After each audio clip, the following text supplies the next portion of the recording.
Hello, Mike Colson from Medicare Insurance Counselors here. We will continue our discussion of Medicare Advantage plans on this video. By this point in time, it would be quite apparent to you if you've been watching the other videos that I am not a fan of Advantage plans. I have issues with the way they work. But nonetheless, I know that a lot of other people disagree with me. I know that there's a lot of people that like Medicare Advantage plans. When I gave you the numbers in a previous video, there's slightly more people that have Advantage plans as compared to those that have original Medicare A and B plus a supplement. There's three main types of Advantage plans. The first is called a private fee for service. Private fee for service. PFFS is the abbreviation, is the acronym. This is the least common of the three forms of Advantage plans. I read recently that there's, of the 14 or 15 million that have Advantage plans, it's less than 1 million that have one of these versions. So I'm not going to spend a lot of time on this simply because it is by far and away the less common option. With a private fee-for-service, it can either be a network or a non-network based plan. The way that it works is that you are free to use any provider that accepts the company's terms and conditions of payment. Allow me to repeat that little term. With a private fee-for-service, you're free to use any provider, network or non-network, depending on where you live, that accepts the company's terms and conditions of payment. If it is a non-network doctor, please listen carefully. Each time you may use that provider, that means the lab, the doctor, the hospital, whatever, each time you use that provider, you have to ask them if they're going to accept your plan this time. They can accept you today, they can refuse you tomorrow. They could accept you today but refuse your wife or your neighbor who has the very, very same plan. I have issues with Advantage plans, as I've already stated, but I really have issues with private fee-for-service plans. So anyways, I'm going to leave that be for right now. We'll move on to the other two, which are much more common. The next one I'm going to talk about is a PPO, a Preferred Provider Organization, PPO for short. A PPO provider plan is a network-based plan.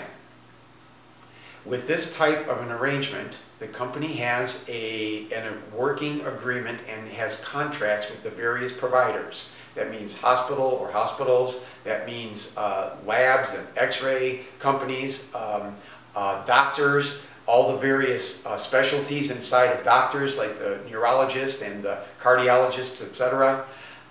And these doctors have agreed to work for certain prices, less than their normal fees. And you are encouraged to use those network providers. In exchange, you will have, in general, lower copays. You also have the option to use out-of-network providers. However, there's two things to consider in using an out-of-network provider. The first is it will generally be at a higher copay.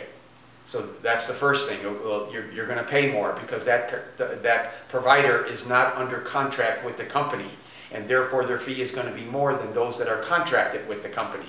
So hence the higher copay. The second thing that you would want to know and understand and accept before you may purchase a PPO Advantage plan, and that is that the out-of-network providers are not obligated to accept the plan. They may or may not. It is totally up to the individual doctor or the individual provider to say, yes, I'll accept this plan, or no, I won't. So that's a PPO. Now, by far and away, the most common Advantage plan is the HMO, Health Maintenance Organization, HMO for short. And with an HMO, it is also a network-based plan, but it is different than a PPO. With an HMO, and there are some exceptions here, but generally speaking, with an HMO, you must use network providers. With a PPO, you were encouraged to use network providers, but you could use non-network providers in exchange for a higher copay if the provider was willing to accept the plan. But with an HMO, you must use network providers. Now, both HMOs and PPOs are called, quote unquote, managed care. With managed care plans, and this is particularly a concept that you would want to understand with HMO, more than PPO, but like I said, they both fall into this category. When I use that term managed care, all of your care with an HMO revolves around your primary doctor.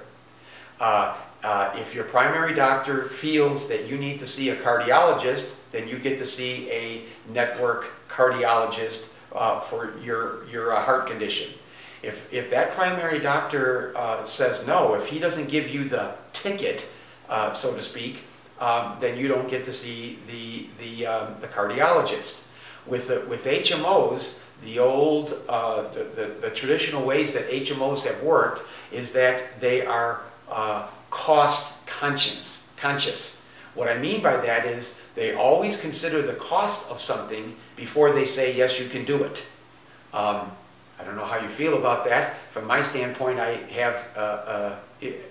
would have an issue with that method. When you have Medicare A and B, it's not managed care. And if you and your doctor decide you need to do something, you just do it. If you feel you need to go see a cardiologist, you just go. But with managed care plans, that's not the case. You have to get the ticket to go to see specialists. When you may need certain surgical procedures, elective surgical procedures, or something like, say, an MRI, the doctor needs to send information to the insurance company, and the insurance company has to approve it first.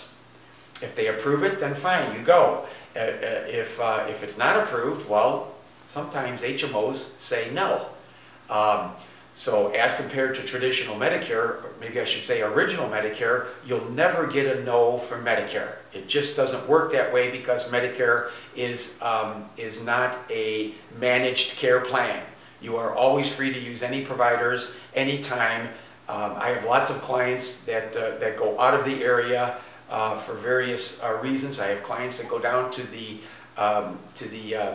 clinic down there in Scottsdale, Arizona, the Mayo Clinic, and other places. They go to universities out of the area for certain procedures. I don't know why they choose to do that, but I know that they do that. When you have an HMO, the likelihood of being able to have that option is going to be very, very slim, and very likely it's going to be a no.